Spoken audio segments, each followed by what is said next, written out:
च कौशिके पाद संस्पृशि निर्विशेष मनस्काय श्री वीरस्वामिने नमः। आर्हत वाङ्मय में कहा गया है, सल्लम कामा विषम कामा कामा आशी विशोवमा कामे पथ्ये माणा अकामा जंति दुग्गई। हमारी इस दुनिया में भौतिकता भी है तो आध्यात्मिकता भी है।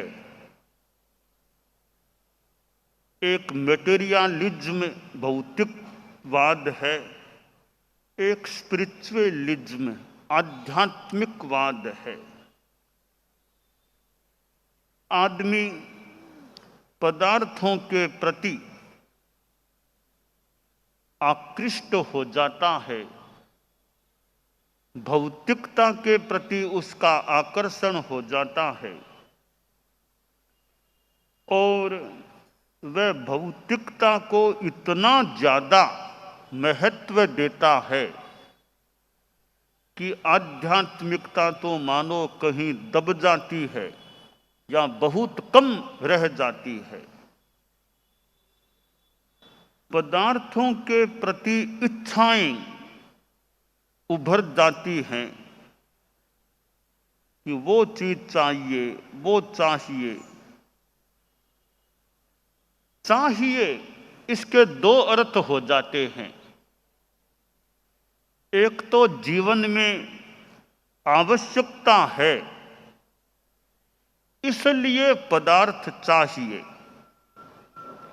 दूसरी बात है कि आवश्यकता तो ज्यादा नहीं है पर चाहिए, चाह है और चाहिए और चाहिए।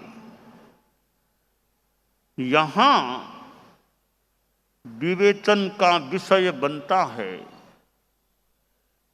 कि आवश्यकता कितनी है और इच्छा कितनी है। नीड और वांट, जरूरत कितनी है और केवल लालसा, आकांक्षा, इच्छा वह कितनी है। जैन धर्म में श्रावक के 12 व्रत बताए गए हैं। उन 12 व्रतों में 5वां व्रत इच्छा परिमाण है। 7वां व्रत भोगोपभोग परिमाण है कि इच्छा परिमाण, इच्छाओं का परिसीमन करो। और जो कुछ पदार्थ घर में अपने पास कहीं है भी तो व्यक्तिगत रूप में पदार्थों के उपभोग की, भोगोपभोग की सीमा करो। इच्छा हमारे भीतर उभरती है। इच्छा 2 प्रकार की हो जाती है, एक सदिच्छा, एक दुरिच्छा। दुरिच्छा, सदिच्छा बहुत अच्छी कामना, अच्छी इच्छा। दुरिच्छा जो बुरी इच्छा के रूप में हो जाती है। हमारी इच्छा होती है हम आध्यात्मिक विकास करें। आप गृहस्थ लोग इच्छा करें कि मैं धर्म के पथ पर चलूं, मैं तपस्या करूं, मैं चारित्रात्माओं की सेवा उपासना करूं, मैं तत्वज्ञान का विकास करूं, मैं कभी 12 व्रती बनूं, मैं कभी साधु बनूं। ये इच्छाएं हैं, वे सदिच्छा की कोटि में आ जाती हैं। और भौतिक इच्छाएं हैं। आदमी के मन में पद की लालसा जाग जाती है कि मैं बड़े पद पर आऊं। तो ठीक है, पद पर आना बहुत बुरी बात यूं नहीं भी है। तो पद पर क्यों आना चाहते हो? पद पर आने के पीछे लक्ष्य क्या है? एक तो यह लक्ष्य है कि मैं पद पर आकर सेवा करूं, सेवा दूं। सेवा की भावना के आधार पर पद पर आना चाहते हैं, या मात्र एक बड़प्पन पाने के लिए, नाम कमाने के लिए पोस्ट लेना चाहते हैं? तो दोनों में अंतर है।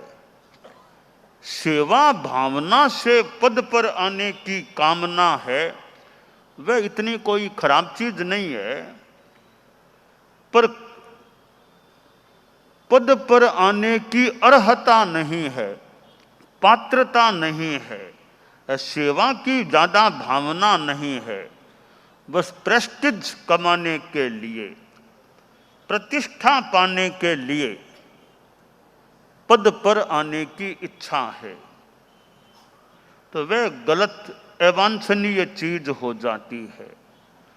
तो पद कोई बुरा नहीं होता है, पद पर आना भी बुरा नहीं होता है। पर पद पर आना चाहते हो, तुम्हारा कद कितना है, विकास का कद तुम्हारा कितना है, कुछ योग्यता प्राप्त की है या नहीं, कार्य करने की क्षमता है या नहीं। कि अध्यक्ष बनना चाहता हूं, नहीं, अध्यक्ष बनना चाहते हो तो तुम्हारे में शिक्षा कितनी है, कार्य करने की क्षमता कितनी है, साथ में लेकर चलने की क्षमता कितनी है, और भी कितनी क्या शक्ति है। तो उनको पहले तोलना अपेक्षित है कि वो स्थितियां नहीं है तो पद पर आने से क्या लाभ होगा। तो आदमी कामना, इच्छा सदिच्छा के रूप में करे, वह तो ठीक भी हो सकती है। पर जहां मात्र कुछ बड़प्पन के लिए, बड़ा दिखाने के लिए और भौतिकता की लालच के रूप में जो कामना है, वह आत्मा के लिए अहितकर हो सकती है।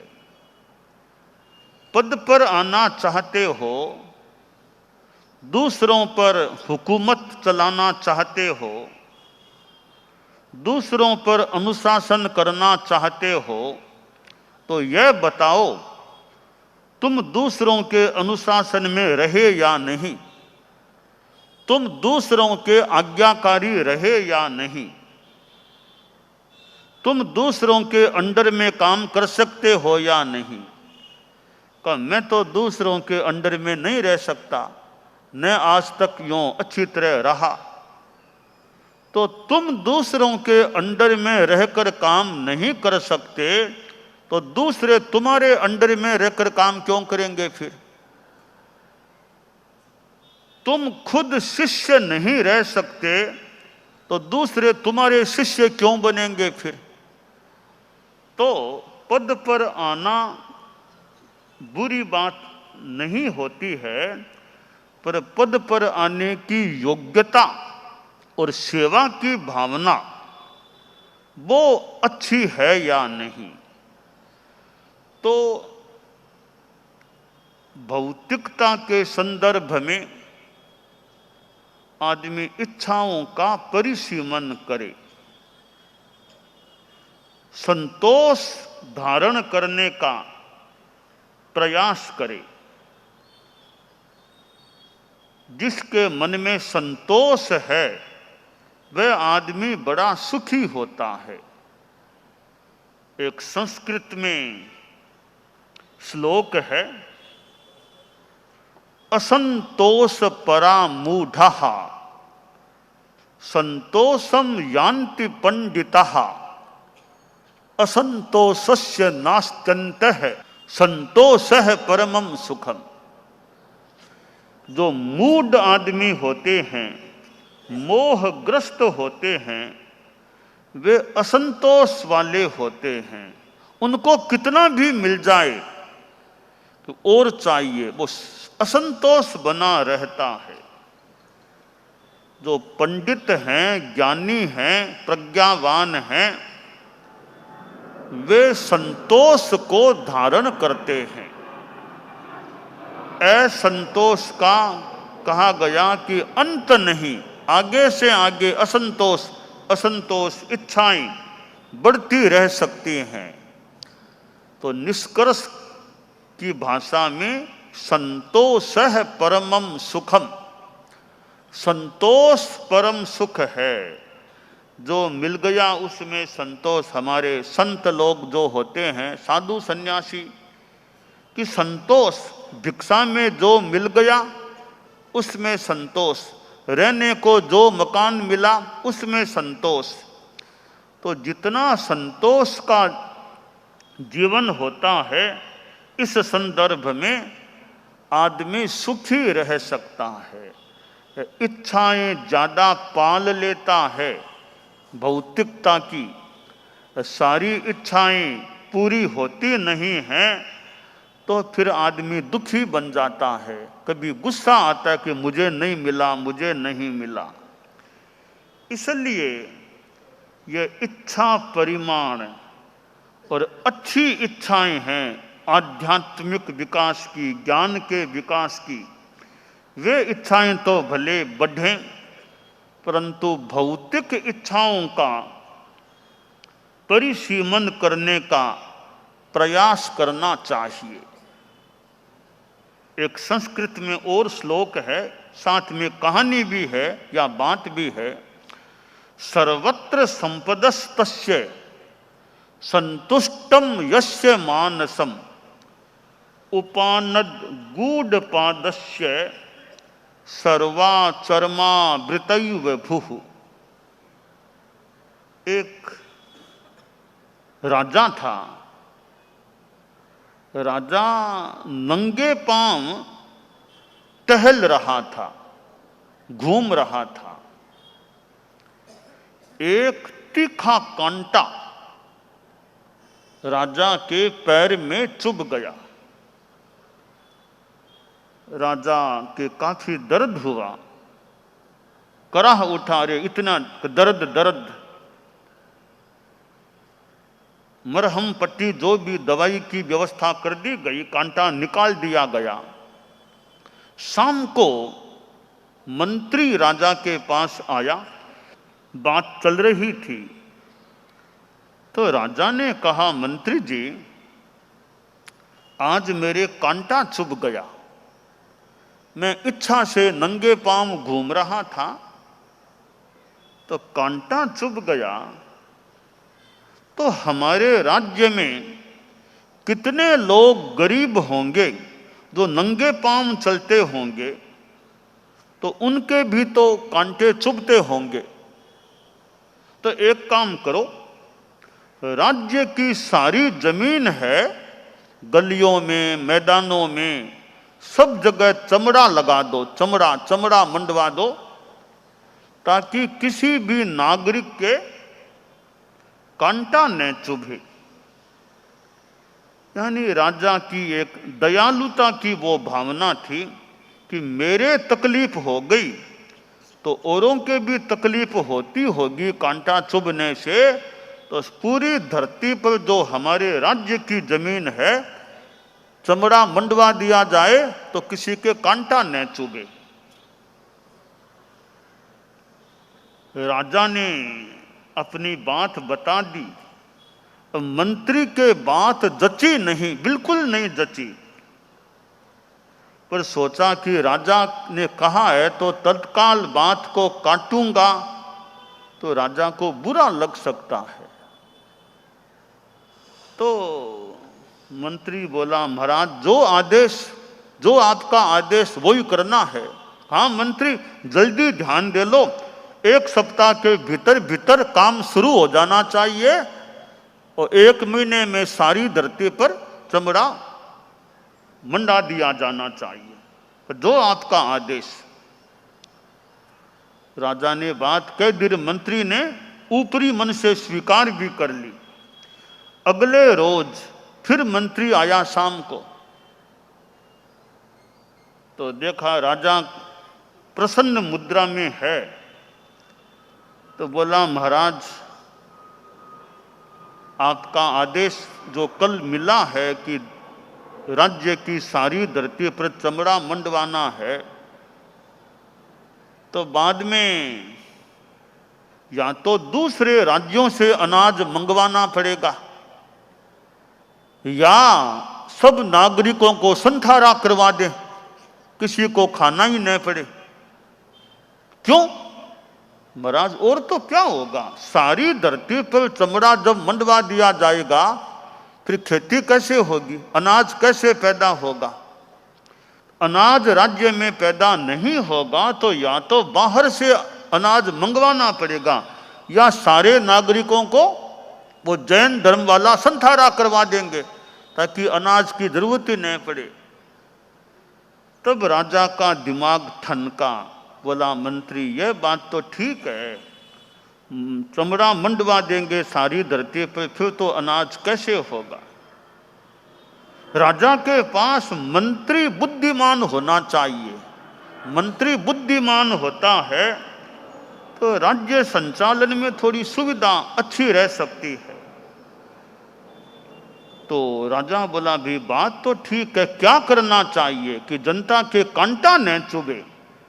मंत्री बोला महाराज चमड़ा मंडवाने की जरूरत नहीं है, धरती पर हर नागरिक को चमड़े के जूते दे देंगे। हर नागरिक को, जो भी गरीब हैं जिनके पास जूता नहीं हो, हमारे राज्य कोष की ओर से सबको जूते उपलब्ध करा दिए जाएंगे। फिर जूते पहन लेंगे लोग, फिर कांटा क्यों चुभेगा? हाँ मंत्री यह बात ठीक है, ऐसा करेंगे। तो कवि ने कहा कि जिसने पैरों में जूते पहन लिए हैं उसके लिए तो सारी धरती पर चमड़ा हो गया। इसी प्रकार जिसके मन में संतोष आ गया है उसके लिए सर्वत्र संपदाएं ही संपदाएं होती हैं। सब पूरी संपदा है, मन में संतोष है। तो हमें अपने जीवन में संतोष भी धारण करना चाहिए और अच्छे विकास में असंतोष भी कुछ होना चाहिए। एक संस्कृत में है, उक्ति है, कहा गया है कि असंतुष्टो द्विजो नष्ट है, संतुष्टश्चापि पार्थिव है। कि एक द्विज है वो असंतुष्ट है तो नाश की बात है। कोई राजा है, राजा संतुष्ट हो जाए तो अच्छी बात नहीं, राजा में असंतोष रहना चाहिए।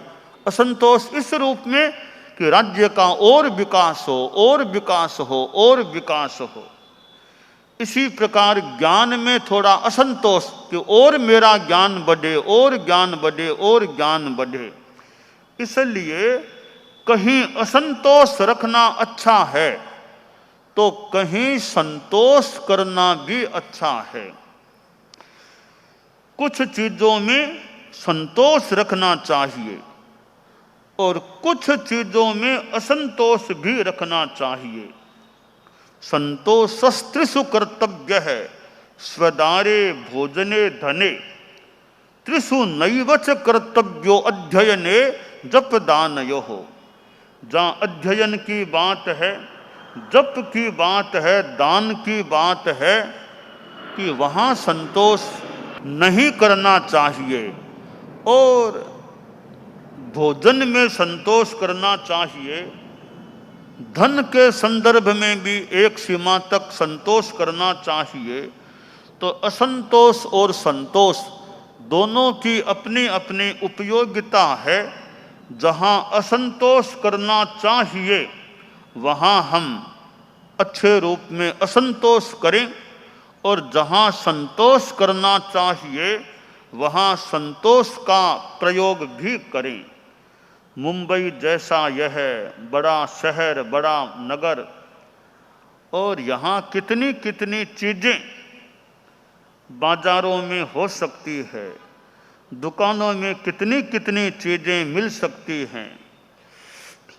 और ऐसे भौतिकता के माहौल में भी मन में जितना उचित हो संतोष का भाव हो, कि पदार्थों के प्रति ज़्यादा लालसा नहीं, आकर्षण नहीं। कितनी दुकानें अब इतनी गहने, आभूषण, सोना चांदी, आभूषणों के प्रति आकर्षण हो सकता है। आदमी यह सोचे कि सद्गुण रूपी भूषण, सद्गुण भूषण वे मेरे जीवन में बढ़ें, सद्गुण भूषणों को भी मैं धारण करके रखूं।